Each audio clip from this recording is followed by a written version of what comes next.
దళిత గిరిజన కుటుంబాలకు ఒక న్యాయం, అగ్ర కులాలకు ఒక న్యాయం ఉంటే చూస్తూ ఊరుకోమని తుడుందెబ్బ రాష్ట్ర నాయకులు ఆలెంకోటి మండిపడ్డారు. ఆయన భద్రాద్రి కొత్తగూడెం జిల్లా మనుగూరు మండలంలో ఆయన ప్రజా సంఘాల నాయకులతో కలిసి మాట్లాడారు. భద్రాచలంలో నర్సింగ్ కాలేజీలో జరిగిన ఘటనపై పూర్తి స్థాయిలో దర్యాప్తు జరిపి నిందితులు ఎవరున్నా కఠినంగా శిక్షించాలని డిమాండ్ చేశారు. ఇప్పుడు ఆయన మాటల్లో విందాం. చేస్తారు, వాళ్ళకి సపరేట్ గా జీవోలు వస్తాయి, సపరేట్ గా మొత్తం కూడా చట్టాలు, మొత్తం దిశ లాంటి చట్టాలు వస్తాయి. మరి ఆ రకంగా చేస్తారు. ఒక గిరిజనులు కావచ్చు, లేకపోతే హరిజనులు కావచ్చు, బ్యాక్వర్డ్ పీపుల్ మీద మరి జరిగినప్పుడు ఈ అధికారులు కావచ్చు, ఈ వ్యవస్థలు కావచ్చు, ఈ డిపార్ట్మెంట్లు కావచ్చు ఎందుకు తొక్కేయబడుతున్నాయి?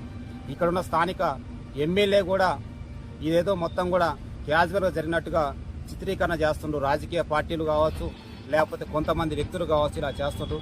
కాబట్టి ఈ విషయం మీద మేము ఖచ్చితంగా ముఖ్యమంత్రి గారిని, తర్వాత గౌరవనీయులు మంత్రివర్యులు సీతక్క గారిని, వగైరా డిపార్ట్మెంట్కు మరి మేము లేఖలు రాస్తాం. హైదరాబాద్లో కూడా మొత్తం కూడా మేము ధర్నా చౌక్లో ధర్నా చేస్తాము.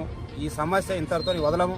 భావస్వరూపమైన సంఘాలు, పార్టీలని అన్నిటి కలుపుకొని ఇలాంటి మొత్తం పునరావృతం కాకుండా కఠినంగా దోషులను శిక్షించబడే విధంగా అంతదాకా కూడా మేము పోరాడతాము. ఆ యొక్క కాలేజీని సీజ్ చేసేపు మరి వదిలిపెట్టమని సందర్భంగా హెచ్చరిక జారీ చేస్తున్నాం ఆదివాసీ సంఘాల పరంగా. మరియు మరి ఆ కుటుంబాన్ని భయభ్రాంతులకు గురి చేస్తూ రకరకాల మొత్తం కూడా వేధింపులకి కూడా చేస్తున్నట్టు మా దృష్టికి వచ్చింది.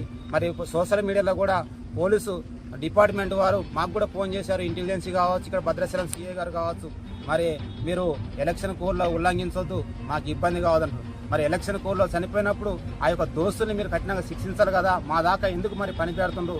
మేము ఖచ్చితంగా అంబేద్కర్ ఆశయం, అంబేద్కర్ మాకు ఏదైతే హక్కులు ఇచ్చిందో ఆ రకంగా పోరాడతాం. దీంట్లో ఎంత పెద్దవాళ్ళు ఉన్నా కానీ వదిలిపెట్టమని సందర్భంగా తెలుపుకుంటున్నాం. Thank you. ఓకే.